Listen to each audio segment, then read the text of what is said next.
E a classificação do campeonato, enquanto o Corinthians não joga, tá assim, né? O Inter em primeiro, o Vasco ali em segundo, Atlético Mineiro em terceiro e Palmeiras em quarto. Os jogos: Fluminense ganhou do Atlético Paranaense de 1-0, o Inter ganhou de 1-0 do Atlético, Goiás ganhou de 2-0 no clássico lá em Goiânia, Flamengo e Botafogo 1-1, gol do Gabigol aí no finalzinho, Vasco e Grêmio 0-0, né?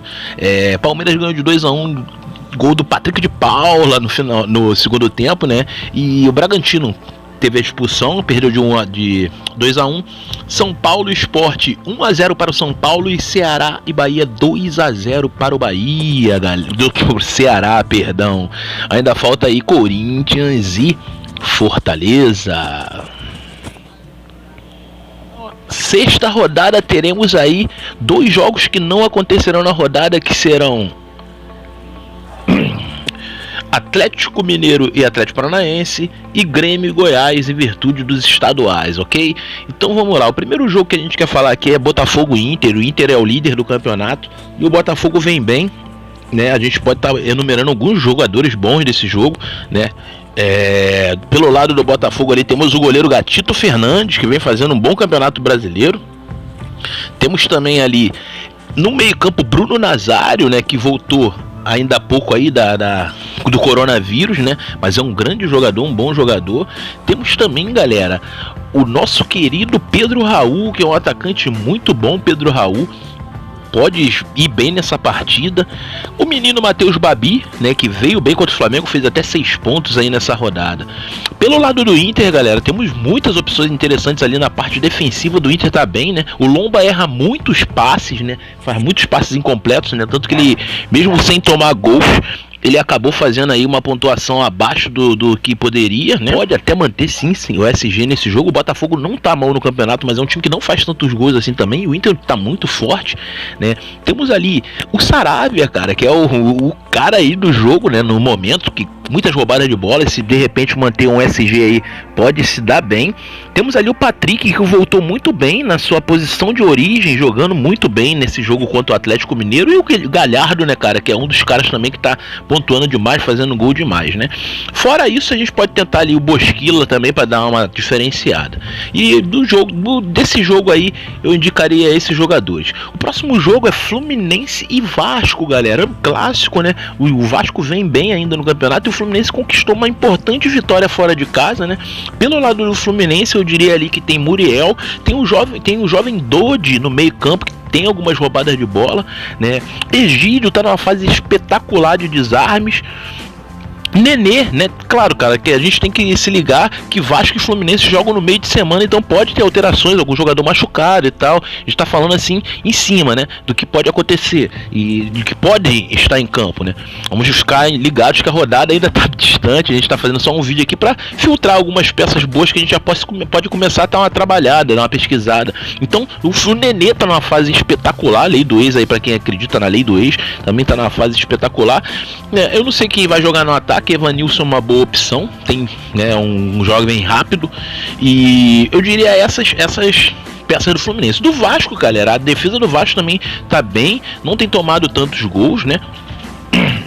Leandro Castan, o Ricardo Graça tá até fazendo mais pontos pra cartola do que o Leandro Castan, tem desarmado mais. Henrique, né, apesar de não ter ido muito bem nessa última rodada, tem também feito alguns desarmes. No meio de campo ali você tem 2 ótimas peças, que é Benítez e Andrei, né? O Andrei tem dado até assistências também, então são 2 boas peças. E no ataque temos ali Thales, que tem feito algumas pontuações inconstantes, e temos Cano, que pode ser um cara que pode ali fazer o gol.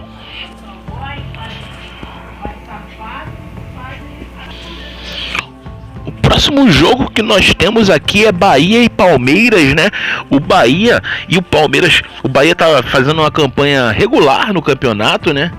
Acabou perdendo o último jogo pro Ceará e a sina do Bahia perder pro Ceará nesse ano, mas tá com 7 pontos ali, né? 7 pontos o Bahia, e o Palmeiras, que deu uma recuperada, né? Tá ali em quarto ali com 8 pontos, né? O Palmeiras não tem tomado muitos gols, e o Bahia também, né, em casa. O Bahia em casa é perigoso, mas o Palmeiras não tem tomado muitos gols. Então, do lado do Bahia ali, acreditando que, usando a força do seu estádio, apesar de a gente ver aí que a torcida faz um pouquinho de diferença, mesmo sendo comprovado que os números não estão tão diferentes assim com torcida, as equipes mandantes estão mantendo seu domínio. Então podemos enumerar aí do lado do Bahia o goleiro Anderson, né? O Douglas não tá jogando. Podemos enumerar aí o Juninho, que é um bom zagueiro, né? Não tem feito tantos desarmes, mas é um cara que chega ali na área. E os dois laterais, Juninho Capixaba e Nino Paraíba, são boas opções, galera. No meio de campo eu indico ali o Rodriguinho. O Rodriguinho tá muito bem, é o cara que tem comandado as ações do Bahia ali. Então é um cara que você pode estar... ele não tem feito pontuações baixas e em casa, né, ele pode fazer até uma pontuação maior.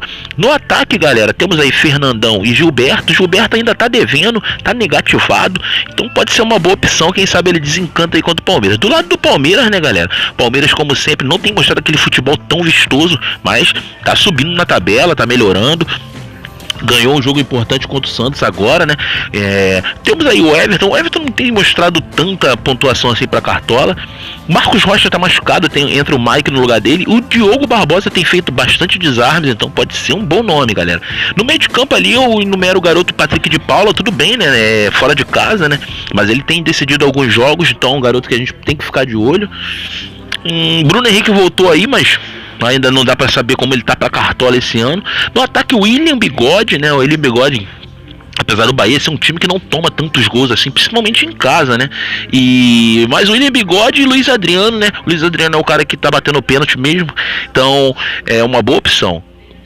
O próximo jogo nosso aí é Fortaleza e Bragantino. O Bragantino tem tomado muitos gols, mas também faz muitos gols. Então um jogo aberto, eu acredito que vai ser um jogo aberto. Eu não indico ninguém da zaga do Bragantino ou do Fortaleza, né? Mas o Fortaleza vem aí, né? Tem nomes como o Wellington Paulista. O goleiro Felipe Alves eu não indico. E o Bragantino, galera, o Bragantino é até um time que tem mais peças. Claudinho e Alejandro têm feito boas partidas. O Arthur tá um pouco abaixo. A gente vê até com o Arthur no time principal em vez de vir com o Claudinho e Alejandro, pra dar uma diferenciada, porque sabia que a galera ia vir com o Alejandro e Claudinho. Tentamos dar uma diferenciada, mas acabou não dando muito certo. O Arthur não foi tão bem, né? Ali na zaga tem o Aderlan, lateral, mas eu acredito que esse jogo aí o Bragantino não consegue manter o SG, não conseguiu manter o SG. Não, tá difícil do Bragantino manter o SG até agora, então eu acredito que esse jogo não vai ser fácil para o Bragantino, né? Ainda mais que tem o Osvaldo ali, o Wellington Paulista, né? São jogadores que perturbam ali o zagueiro. Então o goleiro Cleiton também não tem feito boa pontuação. Eu não digo ninguém da zaga do Bragantino. De repente, se eu quiser apostar nesse jogo aí, eu apostaria aí no Claudinho e no Alejandro, que eles estão numa ótima fase e podem sim fazer uma pontuação ali, né?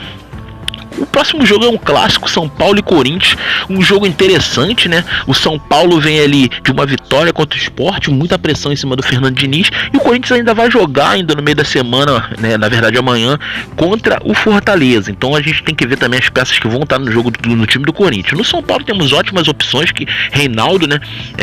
Tem feito boas pontuações e é um cara ali que bate falta, chega junto ali na defesa. Da defesa do São Paulo eu não indico ninguém. Thiago Volpe tem feito boas pontuações também, interessante, né? Lembrando que é clássico, é um jogo complicado, né? Mas o Corinthians não é aquele time que faz tantos gols assim. O Corinthians é um time mais cirúrgico, não é um time que imita tanto goleiro assim também. Então a gente tem que ficar muito precavido com o Volpe, porque o Corinthians é um time mais cirúrgico. E do Corinthians temos boas opções ali, que é Fagner, né? Temos uma boa opção também que é o Sid Clay. A zaga do Corinthians é uma zaga muito segura, né?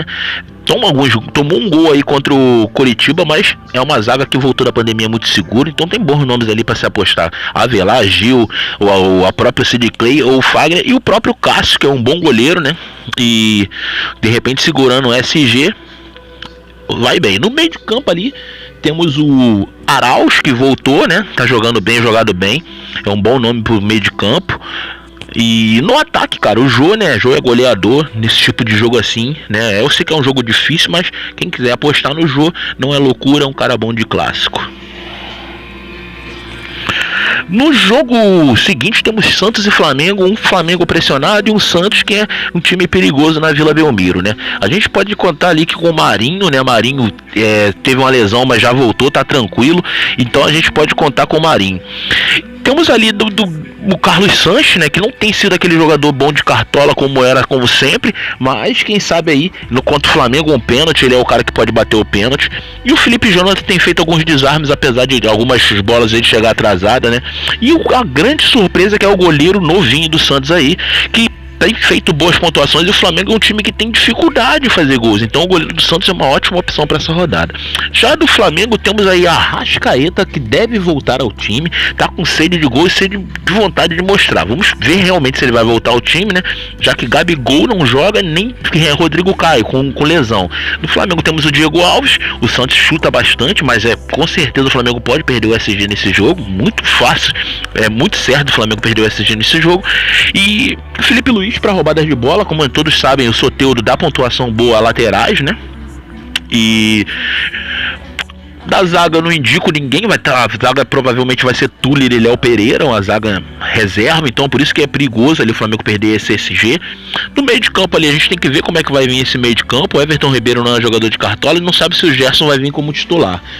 No ataque, galera, provavelmente será o Bruno Henrique e Pedro, então quem quiser apostar, o Santos também é um time que não é tão firme assim defensivamente, né? O Flamengo pode até fazer um gol, mas é um jogo pra mim de gols. Então, se eu fosse apostar, eu apostaria do meio pra frente nesse jogo. E fechando aí, cara, o Coritiba deu uma respirada aí com uma vitória, né? Os dois times estão trocando de técnico, o técnico do Sport também caiu, o Sport perdeu em casa para o São Paulo. Temos boas peças aí, Matheus Galdesani fez 10 desarmes na última rodada, quem conhece ele é um bom jogador de cartola. Temos o Wilson, né, o Wilson tem se agarrado bem, então é um bom nome também, né, apesar que eu não sei como é que vai vir esse time do Sport, quando os times trocam de técnico assim tem algumas mudanças, então vamos ficar esperto nesse jogo, né.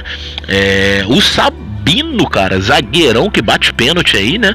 Fez aí o gol aí do Coritiba aí de pênalti. Então, boas opções. No Sport, né? Ali o Sander não tem jogado como titular. A gente tem que ver como vão vir as peças do Sport. Se jogar o time que a gente conhece, Sander, Jonathan Gomes, esses caras são sempre boas opções, né? William Farias também era um cara bom de cartola, mas não tá indo bem.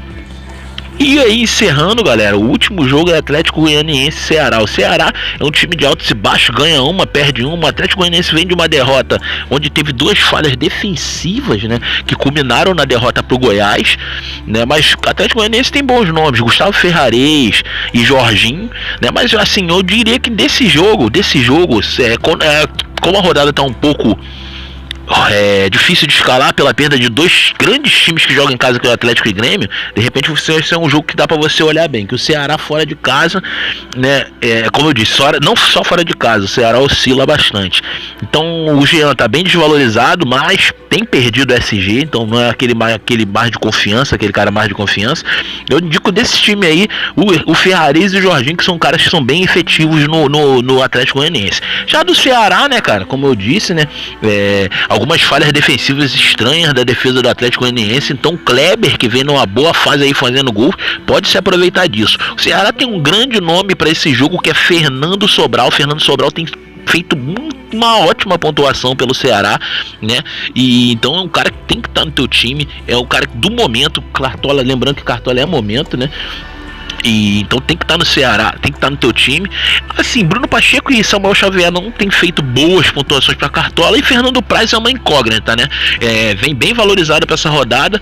Como eu disse, Ceará é um time de altos e baixos, então Fernando Praz mitou numa rodada e negativou na outra, mitou na outra e negativou na outra. Então é contar com a sorte, né? Então essas são as opções aí, dicas da sexta rodada. Claro que a gente vai estar montando um time ainda. Vamos esperar esse jogo do Corinthians, os jogos da Copa do Brasil, pra gente analisar melhor. Valeu, galera, um grande abraço. Não deixe de dar seu like aí, para compartilhar o nosso vídeo. Tamo junto, galera, valeu.